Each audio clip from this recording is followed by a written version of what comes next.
if Spurs can get more money, Kasey, from Chelsea than Manchester City, is it really that big a deal?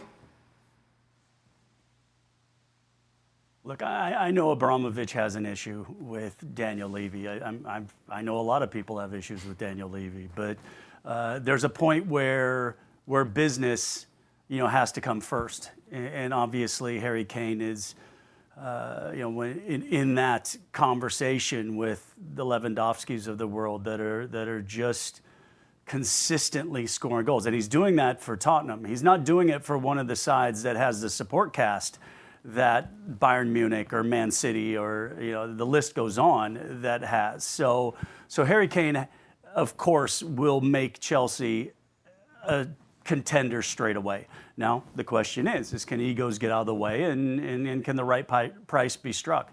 And then what other suitors come in to the equation as well? Ladies and gentlemen, cue Don Hutchison to poo-poo this whole theory.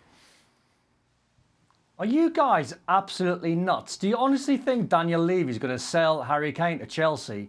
And do you honestly think Harry Kane wants to go and sign for Chelsea? The manager situation there is volatile as it is. If you're Harry Kane at 28, you want to go and work under Guardiola, don't you? For sure. He's playing catch-up now at 28. He should have probably went about 2 or 3 years ago. Now he's playing catch-up in terms of trophies. But Don, what if Chelsea offer stupid money? Lift. What if Chelsea offer 200 million? Well, then there's a conversation to be had, but I don't think he goes there. I think he's too loyal. But it's not his choice. It's not his choice. He's got 3 years at Spurs. He had to say, right, you go there or not. Dan, you're dreaming. It's always the player's choice. The player doesn't have to move. The player doesn't have to sign. If Harry Kane doesn't want to go to Chelsea and they offer £500 million, he has got the power to say, no, I do not want to go to Chelsea. The player holds all the cards. Yes, there's terms and there's contracts and there's negotiations between, club chairman and club owners, but the player's got the power to choose at the end of the day where he wants to go. And if Chelsea come in for the £150 million and Man City come in for 140, he's saying, I want to go to Man City, I want to work under Guardiola. That deal gets done. But I think that every player wants to be educated by Pep Guardiola. I think that is a dream for everybody. But I think that we should put a couple of other things into that.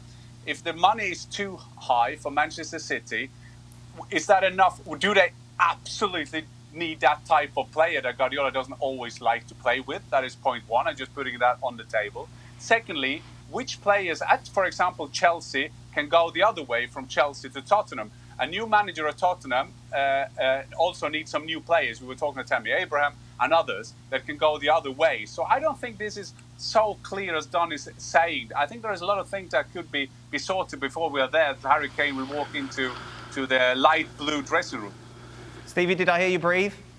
Well, good. Yeah, according to Don, it doesn't matter. He's not going to Chelsea. Well, if lo and behold, nobody else has 150 million and that's the asking price, are you telling me that Harry Kane's going to turn around and say, well, I don't care, they're the only one that can pay the money, I'm not going, and therefore he ends up staying? Yeah. Do you think his choice would be to stay or to go to Chelsea? It surely can't be to stay. Stevie, come on. Chelsea are not going to be the only team that's in for Harry Kane. Man United are going to be in there. Man City's going to be in there. Pochettino will be in there. I'm asking you a question. I'm asking you the question. It's hypothetical, though, isn't it? If it's 150 million and Chelsea and Abramovich say, look, we'll pay it, and the other teams go, well, we just don't have 150 million. Are you telling me that Harry Kane wouldn't go? But what you're forgetting is if say Ollie allows that and Pep allows that, they are strengthening Chelsea. They're giving Chelsea 30 goals a season straight away. There's no way the other teams in the Premier League are not going to be in for Harry Kane. But won't he? I never asked you that. I know you didn't, but it's a hypothetical question, isn't it? Oh, right. All right, don't answer the question there. No, but I think it's important to see where is Harry Kane in his career now. I think that is the major thing that Don somehow tried to explain to Stevie. I think that is the thing that he wants to have trophies, and where will be the biggest chance to get trophies will be at Manchester City. Then you have your trophy, you're 100% clear.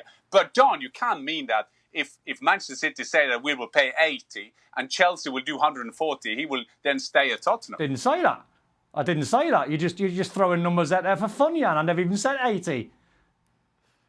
No, I'm just saying that there will be negotiations. There can't be that unfriendly between Chelsea and Tottenham that money can't buy. One last thing. Let's not forget, there are 3 years left on this player's contract.